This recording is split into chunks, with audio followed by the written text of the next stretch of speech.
Oi, pessoal, tudo bem com vocês? Bom, hoje eu venho com mais um vídeo de uma comprinha na Shopping. Vamos lá? Vamos abrir comigo? Eu nem sei o que é, pessoal. Comprei tanta coisa para mostrar para vocês que eu tô fazendo questão de abrir junto com vocês. Vamos lá. Ah, nossa! Olha o tamanho. Vamos ver se vale a pena, né? Eu comprei 2 ventiladores na minha casa, mas olha o tamanho, gente. Ai, eu acho que eu, sei lá, vamos ver se vale a pena. Porque falava lá na descrição que ele dobrava. Olha lá. É uma lâmpada que ele vira um ventilador, ó. Você encaixa, tá vendo? Olha que bonitinho. O designer é bonito. Vamos ver se faz um ventinho, né? Eu comprei para colocar no banheiro e um no corredor da minha casa. Como minha casa é tipo um apartamento, meio certinho, ó. Eu paguei muito baratinho, tá? Acho que foi uns 20 reais, mais ou menos. Eu não tô falando os preços, às vezes eu esqueço, porque eu sou péssima para guardar preço.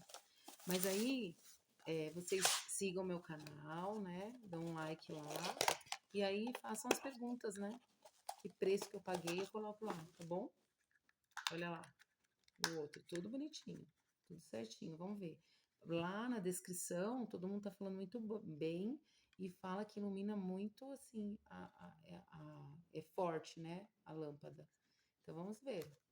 Vamos ver se vale a pena. Depois eu venho aqui falar, tá bom? Se valeu a pena para vocês. Eu achei um pouco pequeno, né? Mas vamos ver. Às vezes a gente avalia pelo tamanho, mas é pequenininho, mas vale a pena. Agora vamos pro próximo. Eu acredito que é um brinquedo do Dia das Crianças que eu comprei pro meu filho e chegou agora. Vamos lá? Vamos abrir? Se for, ele vai amar. Ele tá super ansioso. É um carrinho de controle remoto. Ah, não, é só o centro de dentro que tava aberto. Olha lá, é ele mesmo. Ó, ó. Vamos abrir, gente.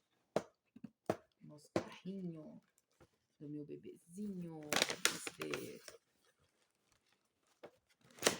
Bom, 2 produtinhos, né? Que eu adquiri. Vamos ver se vale a pena. Depois eu venho mostrar pra vocês. Ó, controle remoto e o carrinho. Meninas, ó. Vamos ver, depois eu filmo ele funcionando, tá? E coloco lá no TikTok pra vocês. Oh, no TikTok. Coloco lá no TikTok, no Instagram.